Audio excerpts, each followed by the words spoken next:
ತಮ್ಮೆಲ್ಲರಿಗೆ ಗೊತ್ತಿರುವ ಹಾಗೆ ಸಮಾಜವನ್ನು ಕಟ್ಟತಕ್ಕಂಥ ಬಹುದೊಡ್ಡ ಜವಾಬ್ದಾರಿಯನ್ನು ಹಿರಿಯರಾದವರು ವಹಿಸ್ಕೊಳ್ಬೇಕು.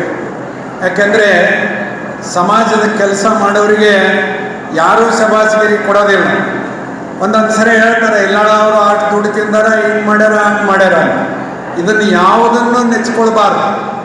ನಾನು ಸಮಾಜಕ್ಕಾಗಿ ಬದುಕುತ್ತೇನೆ, ಸಮಾಜವನ್ನು ಬೆಳೆಸುತ್ತೇನೆ ಅನ್ನುವ ಹಿನ್ನೆಲೆಯಲ್ಲಿ ಇವತ್ತು ನಾವು ಮಾನವ ಸಮಾಜವನ್ನು ಕಟ್ಟಬೇಕಾಗಿರ್ತಕ್ಕಂಥ ಬಹುದೊಡ್ಡ ಜವಾಬ್ದಾರಿ ನಿಮ್ಮೆಲ್ಲರ ಮೇಲಿದೆ. ಇವತ್ತು ನಮ್ಮ ಪೂರ್ವಿಕರಿಂದ ಬಂದಂಥ ಒಂದು ಏನು ಸಮಾಜದ ಕೆಲಸಗಳಿವೆ, ವೀರಶೈವ ಲಿಂಗಾಯತ ಸಮಾಜ ಅಂತೇಳಿ ನಾವು ಕಟ್ಟಿ ಬೆಳೆಸ್ತಕ್ಕಂಥ ಬಹುದೊಡ್ಡ ಒಂದು ಸಂಸ್ಥೆಯನ್ನು ಇತ್ತಿತ್ತಲಾಗಿ ನಾವು ಕಟ್ತಾ ಇದ್ದೇವೆ. ಅಂದರೆ ಲಿಂಗಾಯತ ಸಮಾಜದಲ್ಲಿ ಒಳಪಂಗಡಗಳು ಇರೋದರಿಂದ ಅವ್ರು ಬೇರೆ ಇವ್ರು ಬೇರೆ ಅದನ್ನೆಲ್ಲವನ್ನು ತೆಗೆದು ಹಾಕಬೇಕು ಅನ್ನೋದೇ ನಮ್ಮ ವೀರಶೈವ ಲಿಂಗಾಯತ ಮಹಾಸಭಾದ ಒಂದು ಉದ್ದೇಶ.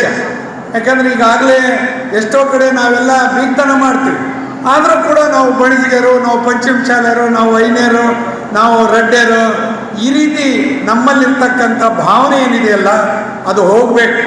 ನಾವೆಲ್ಲ ಒಂದೇ ಅನ್ನುವ ಭಾವನೆಯನ್ನು ಬೆಳೆಸ್ಕೊಂಡ್ರಾಗ ಮಾತ್ರ ಈ ಸಮಾಜವನ್ನು ಬೆಳೆಸಲಿಕ್ಕೆ ಸಾಧ್ಯ ಇರ್ತದೆ. ಅದಕ್ಕಾಗಿ ಇವತ್ತೀಗಾಗಲೇ ಮಹಾಂತೇಶ್ ಕೌಜಲ್ಗಿ ಅವರು ಹೇಳಿದರು, ಈ ಸಮಾಜ ಮೂಲತಃ ವ್ಯಾಪಾರವನ್ನು ನೆಚ್ಚಿಕೊಂಡಿರ್ತಕ್ಕಂಥ ಬಹುದಿನಗಳ ಹಿಂದೆ ರಾಜ ಮಹಾರಾಜರ ಕಾಲಕ್ಕೆ ಯಾರಾದರೂ ವ್ಯಾಪಾರ ಮಾಡ್ತಾರಂದ್ರೆ ಅವರು ಬಣಿಸಿಗರಂತ ಹೆಸರು. ಅಂದರೆ ಮುಂದೆ ಬರಬರ್ತಾ ಇವತ್ತು ಜಗತ್ತು ವಿಕಸನ ಹೊಂದಿದಾಗ ಎಲ್ಲರೂ ಕೂಡ ಬೇರೆ ಬೇರೆ ಉದ್ಯೋಗಗಳನ್ನು ಮಾಡ್ತಕ್ಕಂಥ ಕೆಲಸ ಆಗಿದೆ. ಯಾಕಂದರೆ ಮೊದಲು ಶಿಕ್ಷಣ ಇರ್ತಿರಲಿಲ್ಲ. ಶಿಕ್ಷಣವನ್ನು ಪಡೆದ ಮೇಲೆ ಎಲ್ಲರೂ ಕೂಡ ಎಲ್ಲ ಇದರಲ್ಲಿ ಭಾಗವಹಿಸ್ತಕ್ಕಂಥ ಅವಕಾಶ ಸಿಕ್ಕಿದೆ. ಅದರಲ್ಲೂ ನಮ್ಮ ವೀರಶೈವ ಸಮಾಜ ಅಥವಾ ಲಿಂಗಾಯತ ಸಮಾಜ ಭಾಳಷ್ಟು ಅವಕಾಶಗಳನ್ನು ಪಡೆದುಕೊಂಡು ಇವತ್ತು ನಮ್ಮ ಮಠಾಧೀಶರು ಬಹುದೊಡ್ಡ ಕೊಡುಗೆಯನ್ನು ಕೊಟ್ಟಿದ್ದಾರೆ. ಯಾಕೆಂದರೆ ಮೊದಲ ಶಿಕ್ಷಣ ಶುರುವಾಗಿದ್ದೇ ತ್ರಿವಿಧ ದಾಸೋಹದ ಮೂಲಕ ಮಠಾಧೀಶರಿಂದ. ಅಂಥ ಮಠಾಧೀಶರ ಒಂದು ಕಲ್ಪನೆಯಲ್ಲಿ ಅವರ ಶಿಷ್ಯರಾಗಿ ಬೆಳೆದಿರ್ತಕ್ಕಂಥ ಈ ಒಂದು ಸಮಾಜವನ್ನು ಮುನ್ನಡೆಸ್ತಕ್ಕಂಥ ಬಹುದೊಡ್ಡ ಜವಾಬ್ದಾರಿ ಇವತ್ತಿನ ಯುವ ಪೀಳಿಗೆ ಮೇಲಿದೆ. ಯಾಕಂದ್ರೆ ಇವತ್ತು ಮೊದಲು ಬಣಿಜಿಗರು ಅಂದರೆ ಬರೀ ವ್ಯಾಪಾರ ಮಾಡ್ತಾರಪ್ಪ ಅಂದರೆ ಎಲ್ಲ ಅವ್ರ ಕೈಗೆ ಇತ್ತು. ಆದರೆ ಇವತ್ತು ವಿದ್ಯಾವಂತರಾದ ಮೇಲೆ ಡಾಕ್ಟರ್ ಆಗಿದ್ದಾರೆ, ಇಂಜಿನಿಯರ್ ಆಗಿದ್ದಾರೆ, ವಕೀಲರಾಗಿದ್ದಾರೆ. ಎಲ್ಲ ರಂಗದಲ್ಲಿಯೂ ಕೂಡ ಮುಂದೆ ಬರ್ತಕ್ಕಂಥ ರೀತಿಯಲ್ಲಿ ನಮ್ಮ ಬೆಳವಣಿಗೆ ಆಗಿದೆ. ಅದಕ್ಕಾಗಿ ನಾವು ನಮ್ಮವ್ರನ್ನ ಮೊದಲು ಪ್ರೀತಿಸಬೇಕು, ಗೌರವಿಸಬೇಕು. ಇವತ್ತು ನಮ್ಮ ಸಮಾಜದಲ್ಲಿ ಅನೇಕರು ಬಡವರಿದ್ದಾರೆ. ಆ ಬಡವರನ್ನ ಮೇಲೆ ತರ್ತಕ್ಕಂಥ ಕೆಲಸವನ್ನು ಅಣ್ಣ ಬಸವಣ್ಣನ ಕಾಲದಿಂದನೂ ಸಮಾಜವನ್ನು ಪ್ರೀತಿಸಿ ಗೌರವಿಸ್ತಕ್ಕಂಥ ಕೆಲಸ ಮಾಡಿರಿ ಅಂತ ಹೇಳಿದರು. ಅದೇ ಈಗ ಕೊಟ್ಟದ್ದು ತನಗೆ ಬಚ್ಚಿಟ್ಟಿದ್ದು ಪರರಿಗೆ ಅನ್ನೋದನ್ನು ನೆನಪಿಸ್ಕೊಳ್ಬೇಕು ನಾವೆಲ್ಲ.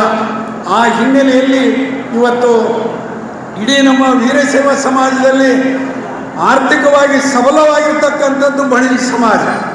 ಇವತ್ತು ಇತ್ತಿತ್ತಲಾಗಿ ಉತ್ತರ ಕರ್ನಾಟಕದಲ್ಲಿ ಈ ಕೃಷಿಗೂ ಕೂಡ ಹೆಚ್ಚು ಮಹತ್ವವನ್ನು ಕೊಡ್ತಕ್ಕಂಥ ಕೆಲಸ ನೀವೆಲ್ಲ ಮಾಡ್ತಾ ಇದ್ದೀರಿ. ಅದೇ ರೀತಿ ಒಂದೊಂದು ಸಮಾಜ ಒಂದೊಂದು ಆಯ್ಕೆಯನ್ನು ಮಾಡಿಕೊಂಡಿತ್ತು. ಆದರೆ ಈಗ ಎಲ್ಲ ಸಮಾಜವೂ ಕೂಡ ಎಲ್ಲ ರಂಗದಲ್ಲಿಯೂ ತನ್ನದೇ ಆದಂಥ ಛಾಪು ಮೂಡಿಸ್ತಕ್ಕಂಥ ಕೆಲಸ ಮಾಡ್ತದೆ. ಅದಕ್ಕಾಗಿ ನೀವು ಪ್ರತಿ ವರ್ಷ ಸಮಾಜದ ಯುವ ಪೀಳಿಗೆಗಳನ್ನು ಅಂದರೆ ಇವತ್ತು ವಿದ್ಯಾರ್ಥಿಗಳನ್ನು, ಸಮಾಜಕ್ಕೆ ಸೇವೆ ಸಲ್ಲಿಸಿದಂಥವ್ರನ್ನ ಗೌರವಿಸ್ತಕ್ಕಂಥ ಕೆಲಸ ಮಾಡ್ತಾ ಇದ್ದೀರಿ. ಭಾಳ ಒಳ್ಳೆಯ ಕಾರ್ಯಕ್ರಮ ಇದು. ಇದನ್ನು ಹಿಂಗೆ ಮುಂದುವರಿಸಬೇಕು. ಅದಕ್ಕಾಗಿಯೇ ಬಸವಣ್ಣವ್ರು ಹೇಳಿದ್ದಾರೆ, ಉಳ್ಳವರು ಶಿವಾಲಯ ಮಾಡುವರಯ್ಯ ನಾನೇನು ಮಾಡಲಿ ಅಂತೇಳಿ. ಹಂಗೆ ಯಾರು ದುಡ್ಡನ್ನು ಉಳ್ಳವರಿದ್ದೀರಿ, ನಿಮ್ಮವರೇ ಆಗಿರ್ತಕ್ಕಂಥ ಪಕ್ಕದ ಮನೆಯವ್ರನ್ನ ಪ್ರೀತಿಸಿ ಗೌರವಿಸಿ ಅವ್ರನ್ನ ಬೆಳೆಸ್ತಕ್ಕಂಥ ಕೆಲಸ ಮಾಡಿದಾಗ ಮಾತ್ರ ಇಂಥ ಕಾರ್ಯಕ್ರಮಕ್ಕೆ ಅರ್ಥ ಬರ್ತದೆ ಅನ್ನೋದನ್ನು ನಾನು ಇಲ್ಲಿ ಹೇಳುವುದರ ಜೊತೆಗೆ ನಮ್ಮ ಯುವ ಪೀಳಿಗೆ ಇತ್ತಿತ್ತಲಾಗಿ ದುಶ್ಚಟದ ದಾಸರಾಗ್ತಕ್ಕಂಥ ಕೆಲಸ ಕೂಡ ಆಗ್ತಾ ಇದೆ. ಅದಕ್ಕೆ ತಾಯಂದಿರಾದವ್ರ ಮೇಲೆ ಬಹಳ ಜವಾಬ್ದಾರಿ ಇದೆ. ನಿಮ್ಮ ಮನೆಯಲ್ಲಿ ನಿಮ್ಮ ಮಾವ ಆಗಿರ್ಬೋದು, ನಿಮ್ಮ ಗಂಡ ಆಗಿರ್ಬೋದು, ಮಗ ಆಗಿರ್ಬೋದು, ಅವ್ರನ್ನ ದುಶ್ಚಟದಿಂದ ಸರಿದಾರಿಗೆ ತರ್ತಕ್ಕಂಥ ತಾಯಿ ಕೆಲಸ ಮಾಡಬೇಕಾಗಿರ್ತಕ್ಕಂಥದ್ದು ನೀವು. ಯಾಕಂದ್ರೆ ಮನೆಯ ಮೊದಲ ಪಾಠ ಶಾಲೆ, ತಾಯಿಯೇ ಮೊದಲ ಗುರು ಅಂತ. ಹಂಗ ಹೆಣ್ಮಕ್ಳ ಮಾತು ಕೇಳಾರ್ದ ಗಂಡಸ್ರು ಯಾರೂ ಇಲ್ಲ. ನಾನು ನಡೆದಂತ ತಿಳ್ಕೊಳ್ರಿ ನೀವು ಬೇಕಾದ್ರೆ. ಅದಕ್ಕೆ ನೀವು ಜವಾಬ್ದಾರಿ ತಗೊಳ್ತಾ ಇಲ್ಲ. ಇರಲಿ ಬಿಡ, ಅದು ಕುಡಿದು ಬರ್ತ ಗಂಡ ಹೆಂಗಾರ ಯಾಕ ಮಕ್ಕಳಲ್ಲಿ ಬಿಡು ಅಂತೇಳಿ ನೀವು ಸುಮ್ಮನೆ ಆದ್ರೆ ನಮ್ಮ ಸಮಾಜದ ಪರಿಸ್ಥಿತಿ ಏನು? ಅದರ ಸಲುವಾಗಿ ಇವತ್ತು ಬೇರೆ ಬೇರೆ ದುಶ್ಚಟಗಳು, ಯಾರೋ ಒಬ್ಬ ಈ ಮೊಬೈಲ್ನಾಗ ಇಸ್ಪಟ್ ಆಟ ಆಡ್ದ, ಏನೋ ಮಾಡಿ ಇವತ್ತು ನಮ್ಮ ಸಮಾಜ ಕೂಡ ಈ ವೀರಶೈವ ಲಿಂಗಾಯತ ಸಮಾಜ, ಬಣಿಗ ಸಮಾಜ ಇವತ್ತು ಆರ್ಥಿಕ ದುಸ್ಥಿತಿಗೆ ಬರ್ತಕ್ಕಂಥ ಕುಟುಂಬಗಳು ಕೂಡ ನಮ್ಮ ಮಧ್ಯದಲ್ಲಿವೆ. ಅವನ್ನೆಲ್ಲವನ್ನ ಸುಧಾರಣೆ ಮಾಡ್ತಕ್ಕಂಥ ಜವಾಬ್ದಾರಿ ನಮ್ಮ ಹಿರಿಯರು ಕೂಡ ತೆಗೆದುಕೊಂಡು ಈ ಸಮಾಜವನ್ನು ಒಳ್ಳೆ ರೀತಿ ಬೆಳೆಸಲಿ ಅಂಥೇಳಿ ಹಾರೈಸಿ ಈ ಕಾರ್ಯಕ್ರಮಕ್ಕೆ ನನ್ನನ್ನು ಕೂಡ ಕರೆಸಿ ಮಾತನಾಡಲು ಅವಕಾಶ ಮಾಡಿಕೊಟ್ಟಿರ್ತಕ್ಕಂಥ ಸರ್ವರಿಗೂ ವಂದಿಸಿ ನಾನು ಮಾತುಗಳನ್ನು ಮುಗಿಸ್ತೇನೆ. ವಂದನೆಗಳು.